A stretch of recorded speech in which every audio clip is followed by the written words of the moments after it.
আজকে আমরা এখানে জামালপুর সদর উপজেলার নান্দিনা বাজারে আমাদের ব্রহ্মপুত্র নদের উপর নির্মিতব্য আমাদের হচ্ছে নান্দিনা লক্ষ্মীচর 606 মিটার ব্রিজের এখানে অধিগ্রহণকৃত জায়গায় আমরা যে স্থাপনাগুলো রয়েছে সেগুলো উচ্ছেদ করার জন্য এসেছি।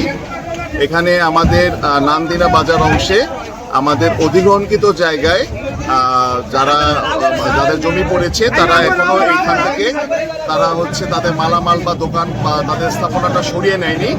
সেই প্রেক্ষিতে আমরা আজকে আমাদের সাথে আইন শৃঙ্খলা বাহিনীর সদস্য হিসেবে আমাদের সেনাবাহিনীর সদস্যরা রয়েছেন এবং পুলিশ সদস্যরা রয়েছেন, তাদের সহযোগিতায় আমরা এখানে আমাদের যে অধিগ্রহণকৃত জায়গাটি রয়েছে সেখানে আমাদের যেসব স্থাপনা রয়েছে সেগুলো আমরা আজকে উচ্ছেদ করব এবং আমরা এই সম্পূর্ণ জায়গাটি আমরা ব্রিজের নির্মাণ কাজের উপযোগী করে আমরা এখান থেকে শেষ করব আর কি।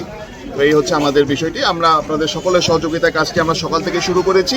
আশা করি আজকের মধ্যে আমরা কাজটি সম্পূর্ণ করতে পারবো। সকলকে ধন্যবাদ।